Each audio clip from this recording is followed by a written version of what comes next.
Enquanto isso, nós já vamos dar sequência aqui à nossa palestra, que se chama Conscientização e Evangelização Eficaz. E conscientização, consciência, é a chave da transformação. O indivíduo só vai alcançar a transformação de vida quando ele tiver consciência da realidade, dos problemas que ele está vivendo e de tudo aquilo que envolve a sua compreensão a respeito de si e a respeito daquilo que está ao seu redor. Então, consciência é a chave da transformação.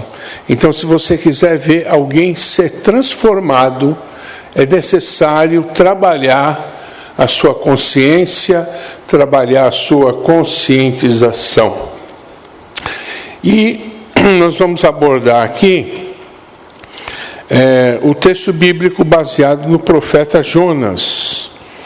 E eu não vou ler o texto, senão vai tomar muito tempo, mas os irmãos conhecem. E Deus falou ao profeta Jonas: olha, Jonas, você se levanta, coloca de pé, e você vai pregar a minha palavra em Nínive, e vai entregar a mensagem de Deus ali. A cidade de Nínive hoje corresponde, no aspecto geográfico, à cidade de Mossul, no Iraque. E aí Jonas, em vez de obedecer ao chamado de Deus, ele segue para Tarsis, que é chamada Espanha. Hoje é Espanha.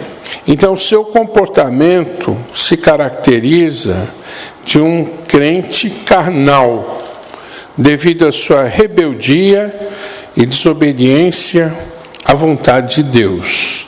Se você examinar a Escritura, você vai ver que existem 3 tipos de pessoas. Existe o homem natural, existe o crente carnal e o crente espiritual. Então, Jonas pode ser classificado como um crente carnal. Por quê? Porque ele tem o conhecimento de Deus, porém ele é rebelde e desobediente. Então Deus falou assim com Jonas: Jonas, se levante e vai para Nínive. Então Jonas foi encontrado lá na frente, dormindo no porão de um navio em um profundo sono. Então Jonas, em vez dele ir para Nínive, ele foi e tomou o navio, comprou a passagem para a cidade de Tarsis, na Espanha. Porém, Deus enviou um vento muito forte, e aí o barco começou a naufragar, e aí o capitão do navio começou a questionar: por que nós estamos passando por essa tempestade? Não é? E aí, por que nós estamos passando por essa tempestade? E aí eles começaram a questionar, e está escrito na Bíblia que eles lançaram sortes, e a sorte caiu em Jonas. Aí o capitão do navio, diante daquele contexto, ele aborda Jonas, e Jonas está dormindo um sono profundo junto ao porão do navio. Então veja o que é inconsciência, veja o que é desobediência, veja o que é rebeldia. É um homem dormindo no porão de um navio. É a atitude inconsciente e irresponsável do profeta, que se negou a cumprir a sua missão em levar a mensagem de Deus para Nínive, e ele vai no sentido oposto para Tarsis. Como Deus vai trabalhar com uma pessoa desta maneira? É uma pessoa inconsciente. Por quê? Porque ele vive uma realidade interior, o mundo interior do Jonas, dormindo no porão de um navio, e do lado de fora uma terrível tempestade, levando o navio a pique, a afundar. Então o único consciente ali era o capitão do navio. E ele procurava encontrar a solução para o problema que envolvia Deus, porque acima da natureza, só Deus. Eu trabalho com importação e junto ao navio existe um compartimento que são adicionados containers na parte de cima do navio. Tem a parte do porão e tem a parte de cima, e ali eles vão colocando aqueles containers. Se o navio passar por uma tempestade, o comandante do navio será forçado a lançar no mar aqueles containers que estão em cima do navio, para que ele possa sobreviver ao naufrágio. E aí no diário de bordo, o comandante do navio vai escrever Atos de Deus. Ele escreve assim: Atos de Deus. Foi Deus que governa a tempestade, é Deus que governa o clima, é Deus que governa o mar, e em função dos atos de Deus, em função da tempestade, eu sou obrigado a lançar os containers no mar. Então, até mesmo na área da logística, da navegação, existe o conhecimento teológico abordando a questão atos de Deus. Então, se até a ciência é obrigada a reconhecer que Deus está no controle da natureza, quanto mais nós que somos cristãos e estudamos a Bíblia e a palavra de Deus, temos que reconhecer a grandeza do Senhor. Atos de Deus. Então, foi Deus que mandou a tempestade para despertar um inconsciente profeta, para que ele possa exercer a sua missão. Então, observe a situação de inconsciência que leva o homem a viver numa realidade interior que está fora da sintonia da realidade exterior. O navio indo a pique e ele dormindo no porão do navio. Veja que situação terrível. Então, consciência é a chave da transformação. Outro exemplo que nós podemos encontrar na Bíblia é a parábola do filho pródigo. O filho pródigo se encantou com as ofertas do mundo, e ali o filho pródigo pede a sua parte da fazenda, que lhe era devida como herança, só que a herança tem que acontecer depois da morte dos pais. Mas o filho pródigo se antecipa. Pai, me dá a parte da fazenda para que eu possa desenvolver um projeto, uma aventura. E ali o filho pródigo recebe a sua parte que lhe cabe da herança, e ali ele prossegue para uma terra distante, vivendo de uma forma dissoluta, irresponsável. E ali o filho pródigo corre, enquanto ele tem dinheiro, ele tem amigos, e aí ele frequenta os melhores lugares, os melhores restaurantes, os melhores manjares, as melhores bebidas, e ali ele pode adquirir companhias, e ali ele tem uma vida dissoluta, ali ele se envolve com a prostituição, com a imoralidade. Só que com o passar do tempo, o combustível para essa aventura, que era o aspecto financeiro, o dinheiro vai acabando, o combustível para essa aventura se acabou. E aí acabaram-se os amigos, acabaram-se as festas, acabaram-se os jantares. E agora ele está numa condição irreversível, e aí ele se vê pobre, dentro de uma fazenda, e conseguiu um emprego da pior qualidade, de ser pastor de porcos. E daqui a pouco ele não tem mais o que comer, e ele vai se servir da comida dos porcos. Então ele se igualou ao nível dos porcos. Só que de repente a palavra de Deus nos relata, e caindo em si, ele despertou e entendeu o contraste. Na casa do meu pai há tanta fartura, há tanto alimento, até para os serviçais. Levantar-me-ei, e irei ter com meu pai. E eu vou dizer: Pai, eu pequei perante o céu e perante ti, já não sou digno de ser chamado teu filho, recebe-me como um dos teus serviçais. Ele caiu em si, ele despertou para a realidade, ele teve um encontro com a sua consciência.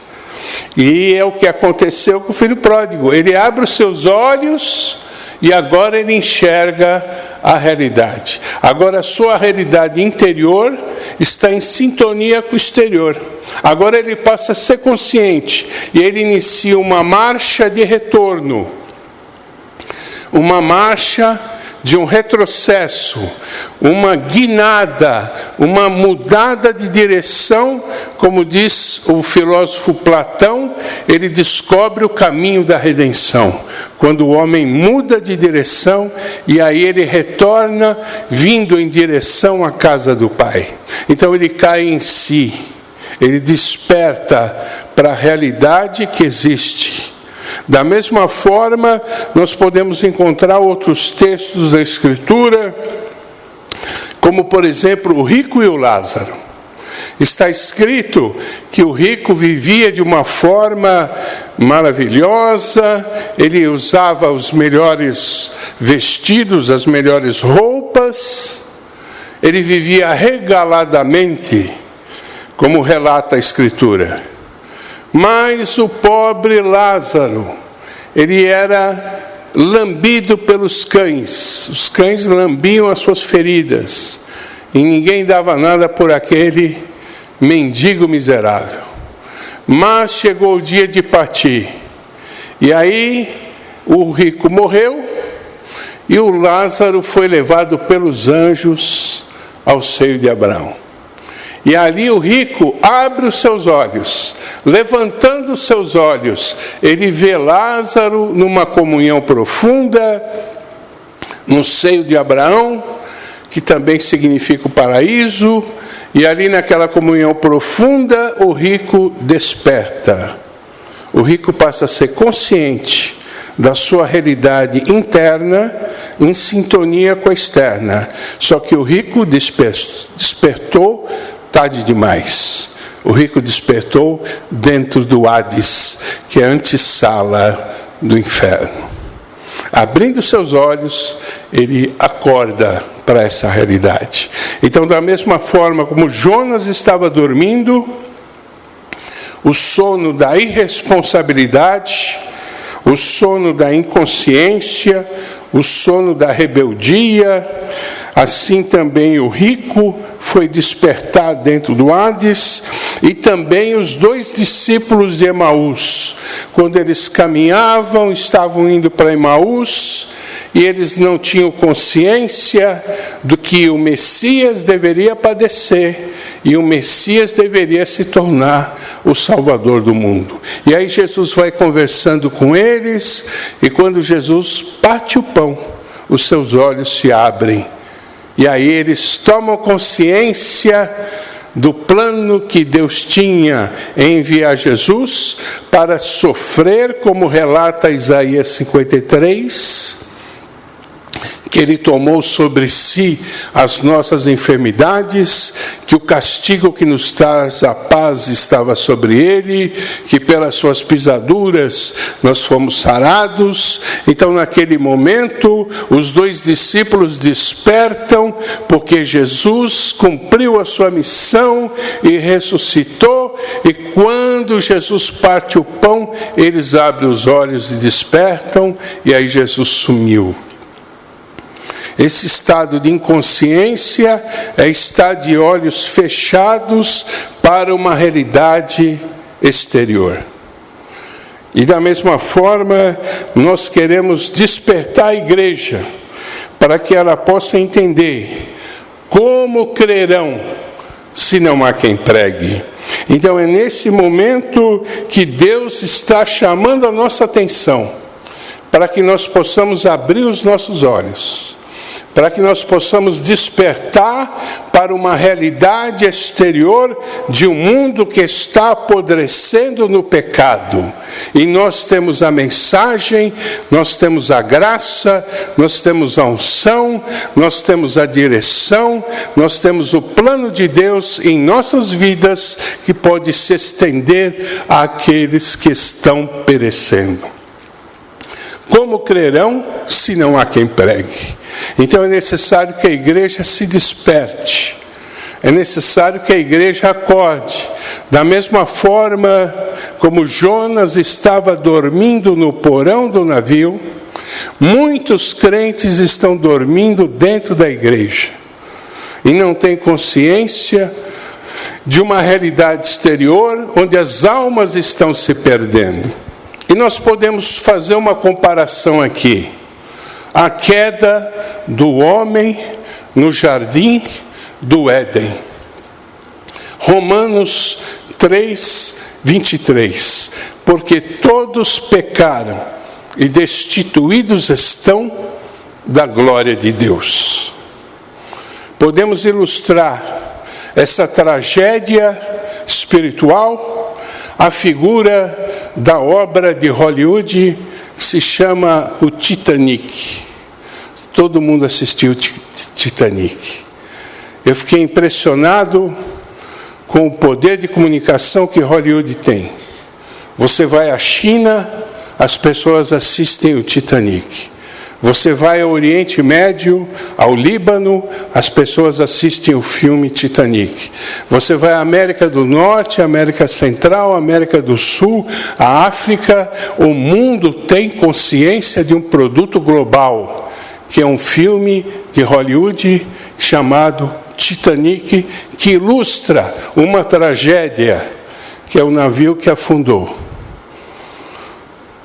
Essa tragédia pode ser uma ilustração da queda do homem no Éden. Quando o homem pecou, ele contribuiu para uma grande tragédia espiritual para a humanidade, comparada ao naufrágio do Titanic. Vamos dizer que a população que estava no Titanic, aproximadamente 2.500 pessoas, ao descobrir que o navio ia afundar, entraram em pânico. Um grande furo no navio, o navio era grande demais, o navio não tinha capacidade de manobra, havia nevoeiros, e o vigia que fica numa torre chamada Gávea, que é um cesto, que ele tem que contemplar os perigos do mar. Quando ele se deu por si, ele já viu o iceberg, porque a neblina lhe tampava os olhos. Quando ele viu o iceberg, passou o comando para o comandante. O navio era grande demais, com pouca manobra o navio não conseguiu se desviar do iceberg e o navio se chocou. E um grande furo aconteceu no casco. Da mesma forma com a queda do homem. Quando o homem pecou, o homem contribuiu para o naufrágio espiritual da humanidade. E hoje nós podemos contemplar o navio afundando. Deve ser uma sensação horrível estar dentro do navio e ser comunicado que ele está afundando. E aí, de repente, as pessoas têm que colocar colocar o colete de salva-vidas, e daqui a pouco as pessoas estão caindo no mar. Uns estão se afogando, outros estão congelando. Mas existem um bote, um pequeno barco, chamado bote de salva-vidas. E ali aqueles pequenos barquinhos são acionados e muitas pessoas vão entrando nos barquinhos para poder aguardar o pedido de socorro que foi enviado a algum navio que esteja na proximidade. Então algumas pessoas entram dentro daquele pequeno bote salva-vidas e muitos ficam ali dentro do bote, a salvo do perigo, mas os seus colegas estão se afundando no mar. E eles não se importam em levar o bote para esses que estão se afundando, eles não se importam com o sofrimento alheio, e ali eles fecham os olhos e se aquecem e passam a ter uma atitude inconsciente para os que estão se afundando ou congelando no mar. Essa atitude inconsciente é a atitude de uma igreja que se esquece de evangelizar, que se esquece de estender a sua mão para aqueles que estão afundando no lamaçal do pecado, para aqueles que estão se afundando na idolatria, na feitiçaria, na imoralidade sexual, no mundo das heresias, aqueles que estão perdidos sem Deus. Isto é uma figura de uma igreja inconsciente, que não evangeliza, que não prega a palavra de Deus. O chamado de Deus é para que esses que estão no bote salva-vidas, esses que alcançaram o plano da salvação, estendam as suas mãos para o lado de fora para resgatar vidas que estão afundando no mar e possam ser trazidas para estar em segurança junto com Ele, desfrutando da salvação de uma tragédia espiritual. É missão da igreja estender o seu braço. É missão da igreja estender a sua mão. É missão da igreja socorrer os perdidos. Mas para isto é necessário estar despertado. Para isto é necessário estar acordado. Para isto é necessário estar consciente de uma realidade exterior, que o mundo está perdido no pecado, e de uma realidade interior, que você também era perdido, mas que o Senhor te alcançou, o Senhor te libertou, e agora o Senhor quer te usar como instrumento de salvação para a humanidade. Contempla a tragédia espiritual. O barco espiritual da humanidade está furado. O navio vai a pique. As almas estão se perdendo. E muitos estão dormindo no bote da salvação, sem estender as mãos para os caídos, sem estender as mãos para os que estão se afogando no mar. Uma igreja consciente tem que despertar, estender a sua mão e sair das quatro paredes para pregar a palavra de Deus, para anunciar o evangelho de salvação, para ministrar uma palavra de vida, de esperança e de alegria para os que estão tentando sobreviver ao naufrágio espiritual, à queda espiritual do homem. Como crerão se não há quem pregue? E o apóstolo Paulo, ele nos exorta na sua epístola aos Efésios, dizendo: desperta, tu que dormes, levanta-te dentre os mortos, e Cristo te esclarecerá. Então, para que o evangelho seja pregado, para que as almas sejam salvas, para que a palavra de Deus seja anunciada, é necessário despertar de um sono espiritual. É necessário estar consciente que o mundo está perdido e que você tem a mensagem e a oportunidade de salvação. Desperta, tu que dormes. Torne-se consciente da sua missão. Abra os seus olhos. Prepare os seus ouvidos, prepare a sua boca para anunciar a mensagem de salvação. Faça como aqueles que estendem a mão para aqueles que estão no bote salva-vidas, para aqueles que estão afundando no pecado, para que eles possam ser resgatados e possam ser colocados em segurança ao seu lado, desfrutando do plano de salvação executado por uma pessoa que se chama Jesus Cristo. Jesus Cristo é o primeiro evangelista. Jesus Cristo é o pioneiro na evangelização, porque ele cumpriu uma missão celestial.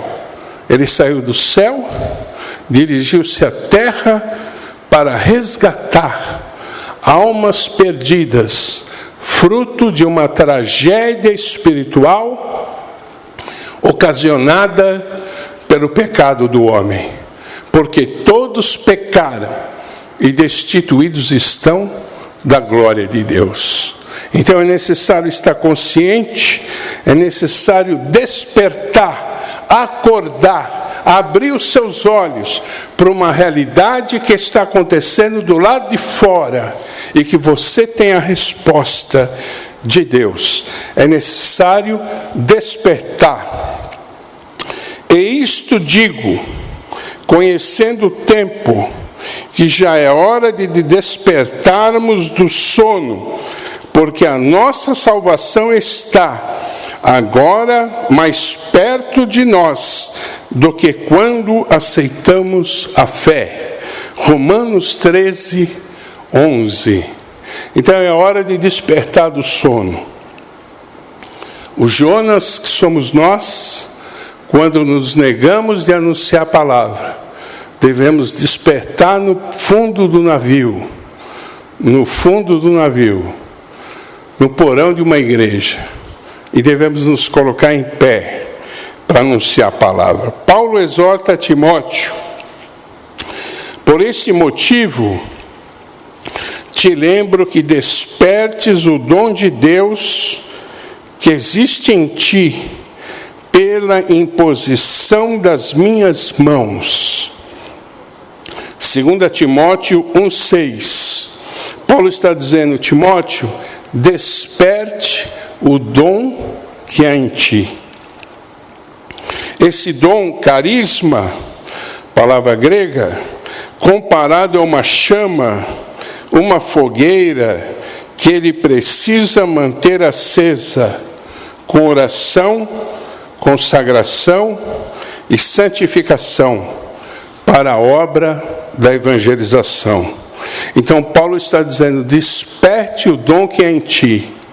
Paulo está dizendo: mantenha a chama do Espírito Santo acesa, para que você possa cumprir com o ministério que o Senhor Jesus te entregou.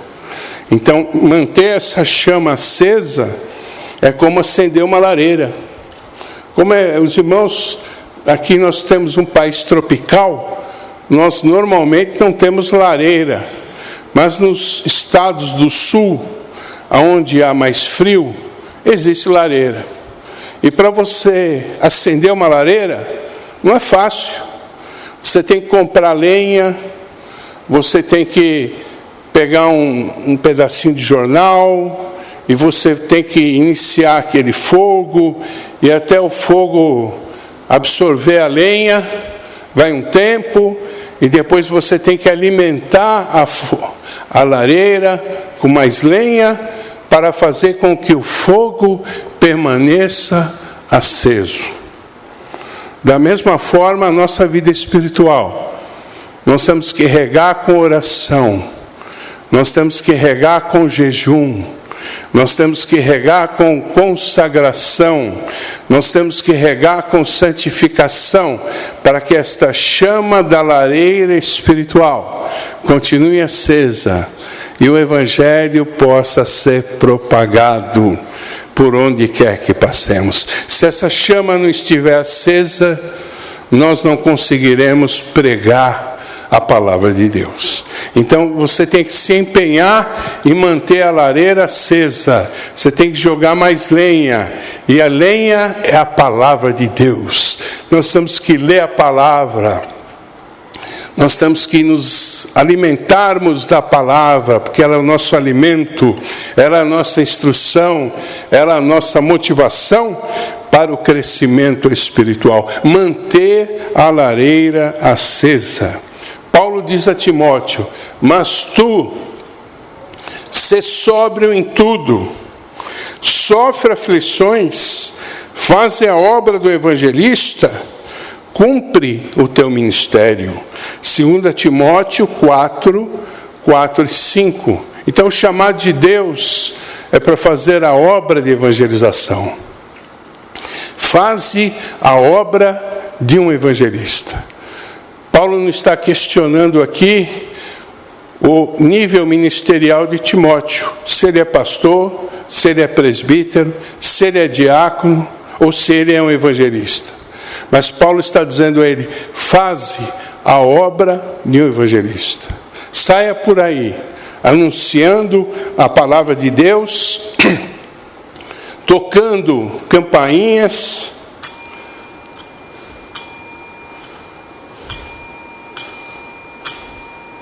batendo palma, indo de porta em porta, falando o que Jesus fez na sua vida.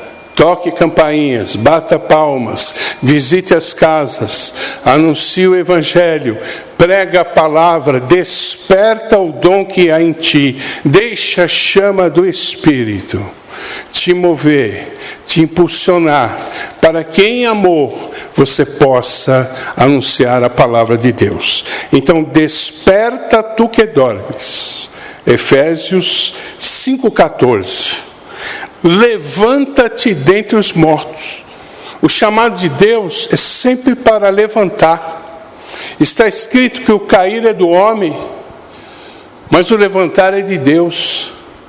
Quando Deus se referiu a Ezequiel, Deus disse: filho do homem, põe-te em pé, que falarei contigo. Nesta manhã, Deus quer ver uma igreja de pé.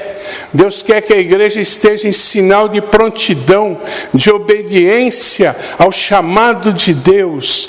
Então Deus relata a sua palavra assim: desperta tu que dormes, levanta-te dentre os mortos. Deus quer levantar nessa igreja evangelistas.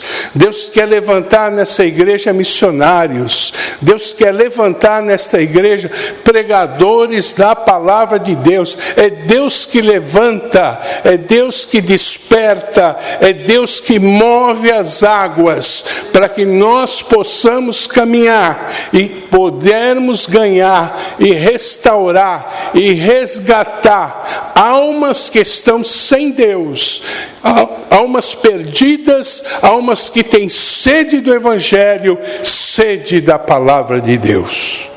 Eu glorifico a Deus pela obra que o Senhor tem feito. Eu me lembro que nós fomos evangelizar ali no Jardim Sílvia. O irmão Jailson entrou num bar, tinha 19 pessoas. Ele entrou debaixo da unção de Deus naquele bar.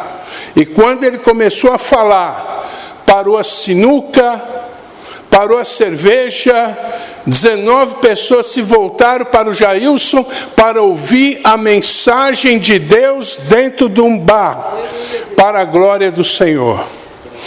Da mesma forma, eu estive no açougue, e eu fui comprar carne, e comecei a conversar com o açougueiro, e eu me lembrei da palavra de Deus, e o Espírito Santo me tomou dentro de um açougue, e eu dei um grito, e preguei a palavra de Deus, dizendo: o salário do pecado é a morte, dentro do açougue.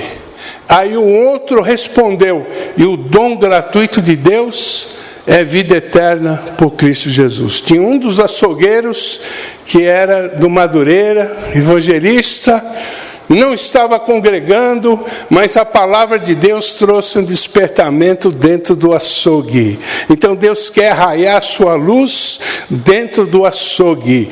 Deus quer raiar sua luz dentro de um bar. Deus quer raiar a sua luz, como aconteceu com Jesus em Mateus capítulo 4, uma alusão ao profeta Isaías. O povo que estava sentado em trevas viu uma grande luz. Jesus se manifestou como um holofote da glória de Deus na Galileia. E assim, assentados em trevas, eles viram uma grande luz, porque Jesus se colocou de pé, como está escrito: desperta tu que dormes, levanta-te dentre os mortos. Você está vivo no meio de mortos. Você está ressuscitado pela obra e pelo poder do Espírito Santo. Deus te colocou de pé, como relata Efésios 2. E vos vivificou, estando vós mortos em ofensas e em pecados. Vós que outrora andaste segundo o curso deste mundo, segundo o Espírito que opera nos filhos da desobediência. Espírito maligno que opera nos filhos da desobediência. Mas o Senhor nos ressuscitou, o Senhor nos deu vida, o Senhor nos colocou de pé, para que nós possamos cumprir com a missão de levar a palavra de Deus. Desperta tu que dormes, levanta-te dentre os mortos. Olha que texto. Mortos espiritualmente. Está escrito que o mundo jaz no maligno. Jaz significa estar deitado. O mundo está sepultado em Satanás.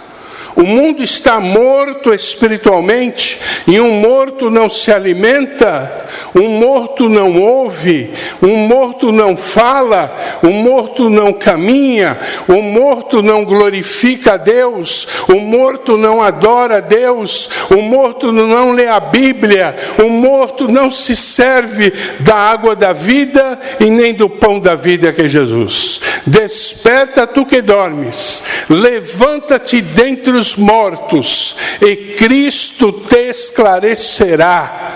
Aleluia. É Jesus que ilumina o cristão. Jesus é a luz da vida. Está escrito em Apocalipse que Ele é o Cordeiro, Ele é a lâmpada da Nova Jerusalém.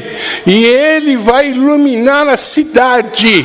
Uma única lâmpada vai iluminar a cidade. Ele é fonte de energia, Ele é fonte de luz, Ele é fonte de iluminação, Ele é fonte de conhecimento, Ele é a fonte da glória da manifestação de Deus.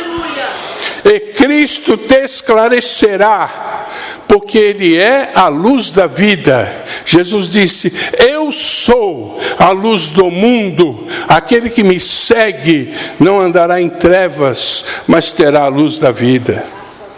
É Cristo quem te esclarece, é Cristo quem te ilumina, porque somente através da luz nós podemos ter sucesso na nossa vida ministerial, na nossa vida espiritual. Ninguém pode trabalhar sem luz. Numa oficina, o mecânico não pode consertar o motor se ele não utilizar uma lanterna que ele coloca na cabeça. Ela é presa com um elástico e ali ele ilumina o motor. E através da luz que é projetada no motor, ele consegue tirar a peça certa. Sem luz, o mecânico não consegue consertar o problema no motor. Sem luz, o cirurgião não pode efetuar cirurgia no paciente. Não sei se vocês já viram, nas salas de operação, existe uma grande luminária potente para iluminar o cirurgião, para que ele possa enxergar os detalhes, as minúcias, as veias, as artérias, os órgãos que ele precisa mexer sem danificar os demais. O cirurgião precisa da luz para fazer a cirurgia. Lá na faculdade, o aluno precisa da luz para poder estudar os livros e aprender a matéria. Então, sem luz, nada se pode fazer. Sem a luz do Espírito Santo, nós não podemos caminhar, nós não podemos pregar, nós não podemos ganhar almas. Sem a luz do Espírito Santo, o nosso evangelho não brilha, a glória de Deus não se manifesta, mas através da luz que é Jesus, a luz verdadeira que alumia o mundo, milhares e milhares de almas serão salvas através da pregação da palavra de Deus. Levanta-te dentre os mortos, aleluia, e Cristo te esclarecerá. O chamado de Deus é para isto, para despertar a igreja, para anunciar a palavra de Deus. Isso é a primeira etapa da palestra, que se chama conscientização. E a segunda etapa da palestra chama-se evangelização eficaz. Então, muitos acreditam estar fazendo uma grande obra. Eu tenho visitado Guarulhos, a maneira como as congregações evangelizam. Tenho também trabalhado em distribuição de folhetos. O ano passado, nós mandamos fazer 160 mil folhetos. Distribuímos o equivalente a 12% da população da cidade. Mas ninguém pegou um folheto, que eu saiba, e ninguém entrou na igreja dizendo: eu vim aqui aceitar Jesus em função da mensagem desse folheto. Então, eu entendo que é um trabalho importante, é um trabalho de semeadura, mas a visão que o Espírito Santo tem para nós agora é que não é hora de semear, agora é hora de colher. Vamos ler também em João, capítulo 4, um célebre texto onde Jesus, após falar com a mulher samaritana, ele dá uma instrução aos seus discípulos. Está escrito assim: e entrando os seus discípulos lhe rogaram, dizendo: Rabi, come. Porém ele lhes disse, João 4:32, uma comida tenho para comer, que vós não conheceis. Então os discípulos diziam uns aos outros: trouxe-lhe porventura alguém de comer? E Jesus lhes disse: a minha comida é fazer a vontade daquele que me enviou e realizar a sua obra. Quando Jesus disse: olha, eu tenho fome, um tipo de fome que vocês não conhecem, eu tenho consciência da realidade de um mundo perdido que precisa de mim como Salvador. É isso que Jesus está dizendo. Eu tenho uma fome que vocês não conhecem. Essa fome, muitas congregações não têm. A fome de ganhar almas para Cristo.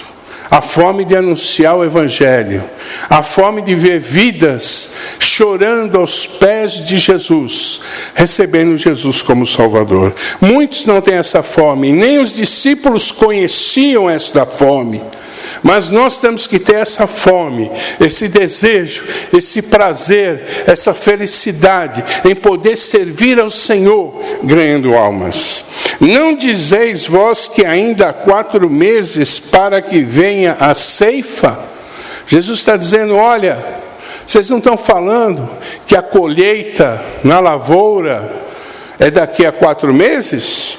Eis que eu vos digo, levantai os vossos olhos. Jesus está dizendo: tenha visão espiritual.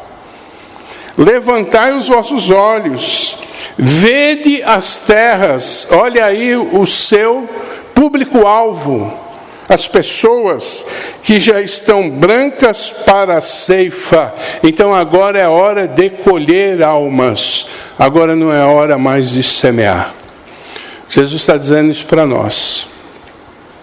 Eu estava na minha casa, e ali eu estava orando, e o Espírito Santo me mostrou um grande alqueire. E ali havia uma grande plantação pronta para a colheita. Estava pronto para colher, então não é hora de semear, já foi semeado. É hora de colher. E ali o Senhor escrevia para mim, 6AR. 6AR.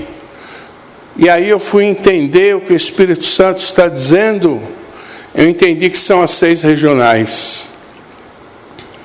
E ali o Espírito Santo foi me dando inteligência espiritual. E aí eu fui buscar um mapa do município de Guarulhos, que aqui está.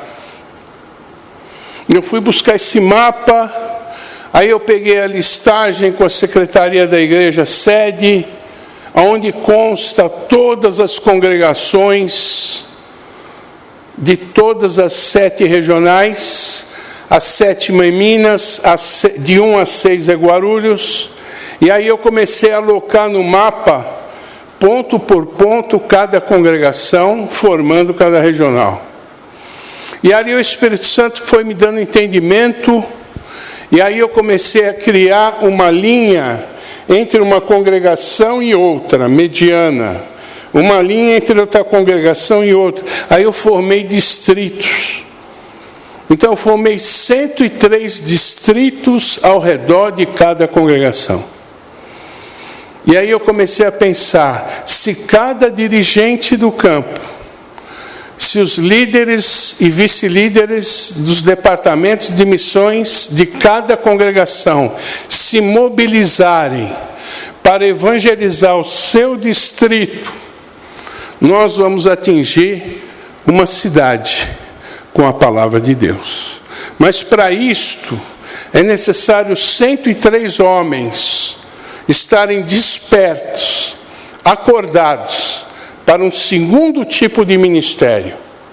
Efésios 4:11 relata, e ele mesmo deu uns para apóstolos, profetas, evangelistas, pastores e doutores, querendo o aperfeiçoamento dos santos para a obra do ministério.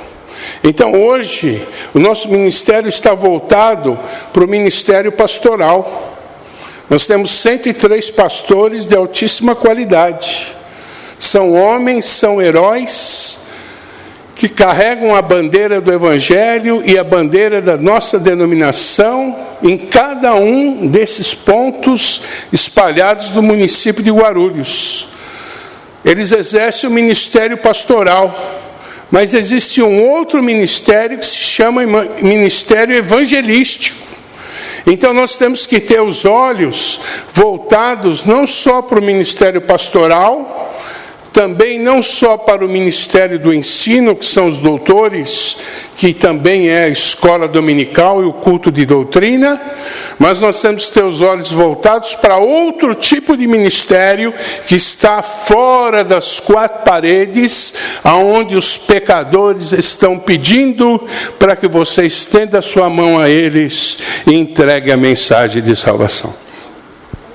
Eu fiz contato com 80 dirigentes. Mandei um zap para cada um deles. Os outros 20, problema de atualização de telefone, não pude contactar. Os outros 23.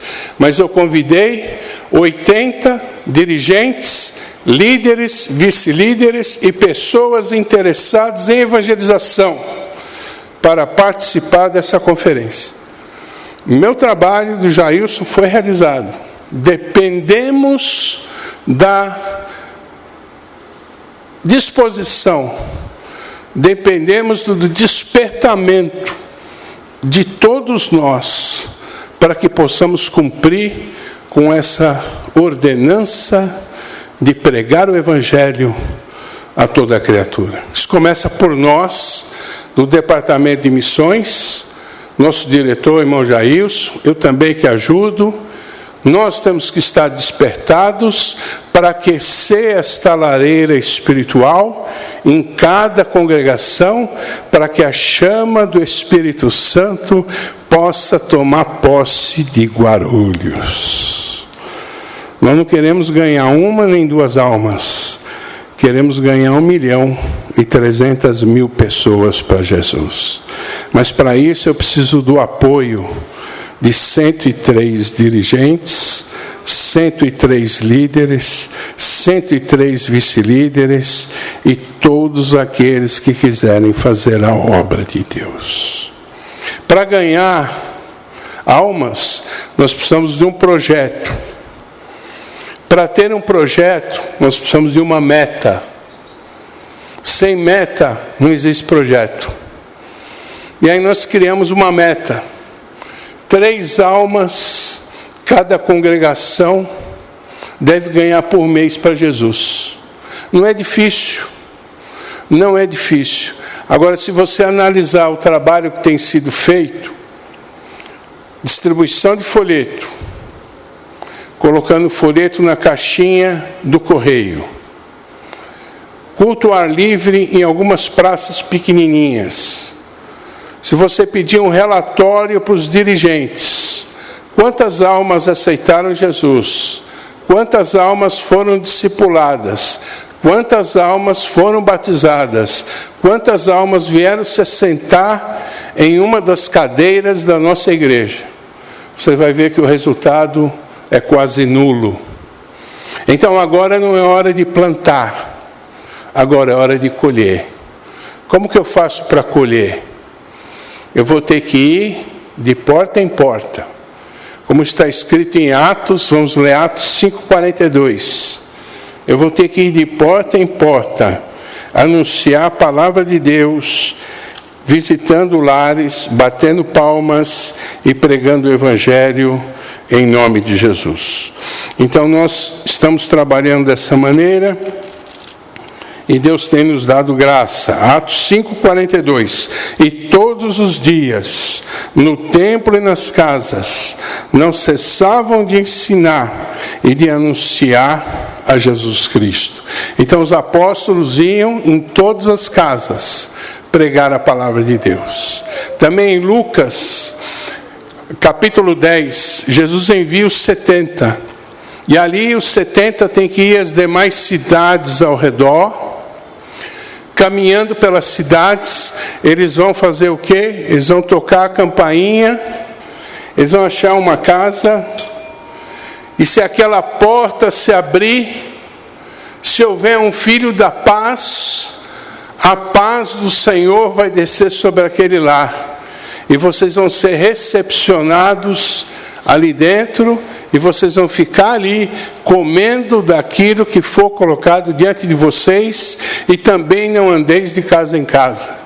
Então ali os 70, em grupos de 2, deveriam adentrar as casas, pregar o Evangelho, curar os enfermos, expulsar os demônios e proclamar o plano de salvação de Deus. Evangelização de casa em casa, evangelização de porta em porta. Aí eu fui à empresa que fabrica mapas e eu pedi para confeccionar um mapa grande, do tamanho desse mapa, com o distrito de cada congregação. E agora o nosso plano é que o departamento de missões percorra rua por rua, porta por porta, casa por casa, pregando a palavra de Deus e anunciando o Evangelho. Essa é uma modalidade eficiente de pregação do Evangelho. A outra modalidade que nós vamos ter é agora com a banda. A banda vai sair, vai circular, Deus vai segurar essa chuva, a banda vai sair, vai circular, as casas que se abrirem para ouvir a banda passar, nós vamos até elas anotar o seu nome, o seu WhatsApp, o seu endereço, e em um momento posterior estaremos agendando uma visita para a pregação do Evangelho. Aí eu elaborei esse livro, um livreto, que aborda evangelização e discipulado. Ele vai ser distribuído gratuitamente para os irmãos.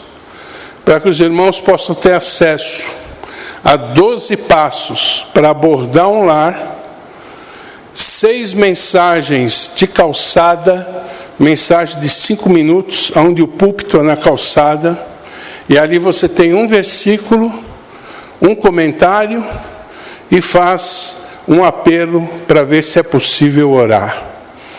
E após a oração, você deve perguntar: você se agradou da nossa visita? Você gostou da nossa mensagem? Nós poderíamos retornar em outra ocasião? Se a resposta for sim, você preenche a fichinha e agenda a visita e começa a visitar os lares. Fizemos o primeiro trabalho dessa natureza aqui na sede da Regional 2. Amém? Fizemos esse trabalho na sede da Regional 2, aqui no Parque Santo Antônio. Reunimos 24 pessoas.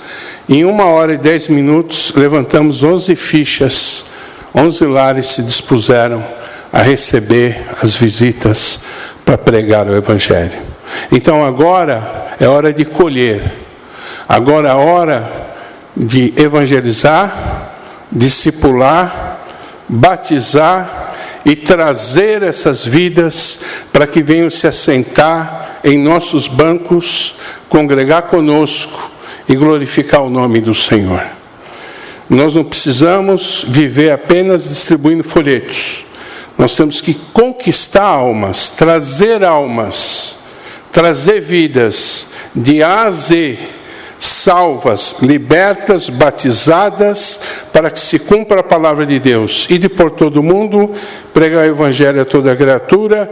Quem crer e for batizado será salvo. Quem não crer será condenado. Então, a obra de evangelização completa, ela vislumbra a pregação, a semeadura, a colheita, a decisão, discipulado, batismo e a integração na igreja. Então, a missão do ministério evangelístico é encher a igreja com almas salvas, transformadas pelo poder de Deus. Amém? Então, nós vamos distribuir esse material para todos vocês que ainda não o têm, para que vocês possam estudar e juntos nós vamos trabalhar, passando um treinamento para quem quiser. É só entrar em contato conosco. O nosso zap está na última página, na primeira e segunda também. E ali vocês podem nos chamar e nós vamos dar uma instrução para vocês gratuitamente, para a honra e glória do nome de Jesus. Amém?